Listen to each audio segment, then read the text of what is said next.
নমস্কাৰ ইউটিউব চেনেলৰ সমূহ দৰ্শকলৈ প্ৰীতি আৰু সম্ভাষণ জনাই মই সফুৰা দত্তই মোৰ ইউটিউব চেনেল জ্ঞানৰ সফুৰালৈ আপোনাক সকলোকে স্বাগতম জনাইছোঁ।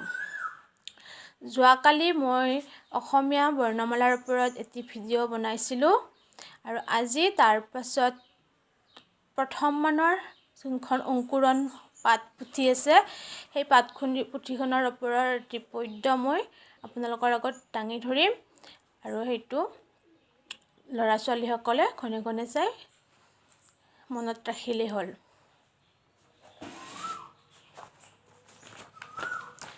প্ৰথম পদ্যটোৰ নাম হৈছে খেল খেল নানা খেল। খেলো আহা বল খেলো আহা, লুকা ভাকু খলি গুটি আৰু ৰছী টনা, ৰজা ৰাণী পাৰ পানী খেল চেংগুটি খেল, খেলি খেলি পাতো আমি অকণিৰ মেল। এই পদ্যটো মই আকৌ এবাৰ পঢ়ি দিছোঁ। খেল খেল নানা খেল।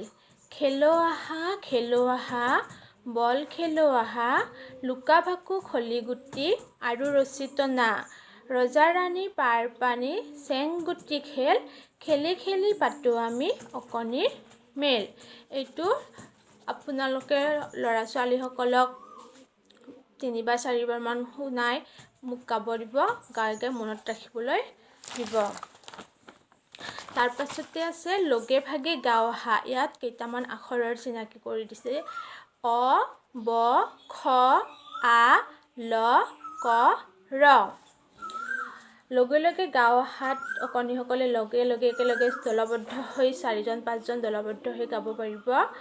অকণে বোলে অমিতা বৰ ভাল ফল, খৰাহীত ভৰি আছে আম লিচু কল, কমলা ৰবাব টেঙা বৰ মজা লাগে, আহা আমি সকলোৱে খাওঁ লগে ভাগে। আকৌ এবাৰ মই পঢ়ি দিছোঁ।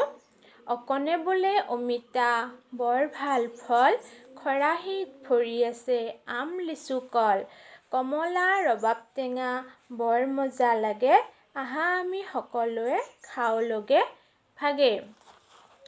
এই দুয়োটা পদ্যই আজিৰ কাৰণে লৈছোঁ মই বাছি আৰু এই দুয়োটা পদ্য আপোনালোকে ল'ৰা ছোৱালীসকলক শুনাই শুনাই মনত ৰখাৰ যত্ন কৰিব।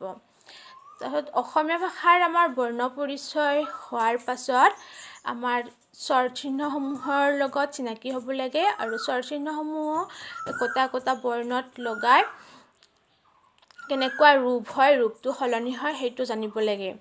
এতিয়া আমি ধৰা হ'ল ক বৰ্ণটো লৈছোঁ। ক বৰ্ণটোৰ লগত আকাৰ, কত আকাৰে কা, ক হস্ৰইকাৰ, কত হস্ৰইকাৰে কি, ক দীৰ্ঘইকাৰ, কত দীৰ্ঘইকাৰে কি, ক হস্ৰৌকাৰ, কত হস্ৰৌকাৰে কু, কত দীৰ্ঘৌকাৰ, কত দীৰ্ঘৌকাৰে কু, কত ৰিকাৰ ৰি কৃ, কত একাৰ, কত একাৰে কে, কত ঐকাৰ, কত কৈ, কত ঔকাৰ ক, কত ঔকাৰ কৌ। এই স্বৰ চিহ্নসমূহৰ ৰূপ সলনি হোৱাৰ পাছত প্ৰত্যেকটো ৰূপেৰে আমি শব্দ সাজিব পাৰোঁ। যেনেকুৱা শব্দ কত আকাৰে কা কাম, কত ইকাৰে কি কিতাপ, কত দীৰ্ঘইকাৰে কি কিত, কত হস্ৰৌকাৰে কুকুৰ, কত দীৰ্ঘৌকাৰে কু কুপ, কত ৰিকাৰে কৃ কৃষি, কত একাৰে কে টেকেলি, কত ঐকাৰে কৈ জাকৈ, কত ঔকাৰে ক কোমোৰা, কত ঔকাৰে ক কৌৰৱ। এনেকৈ আৰু বহুতকেইটা শব্দ সাজিব পাৰি। আজি মই এটা এটা শব্দ সাজি দেখুৱাইছোঁ। তাৰ পাছতে আপোনালোকে 2টা আখৰৰ শব্দ, 3টা আখৰৰ শব্দ কেনেকৈ গঠন কৰিব পাৰি সেইটো শিকাব পাৰে। সেইটো হ'ব 2টা আখৰৰ শব্দ কেইটামান মই কৈ দিছোঁ। চকু, কাণ, নাক, জিভা, দাঁত, ছাল, হাত, ভৰি ইত্যাদি ইত্যাদি। তাৰ পাছতে 3টা আখৰৰ শব্দ ছাগলী, কুকুৰ, মেকুৰী, শিয়াল, ভালুক, হৰিণ ইত্যাদি ইত্যাদি।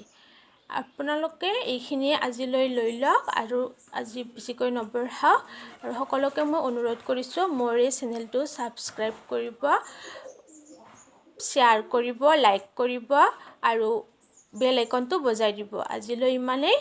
নমস্কাৰ। জয় হিন্দ অসম। ধন্যবাদ।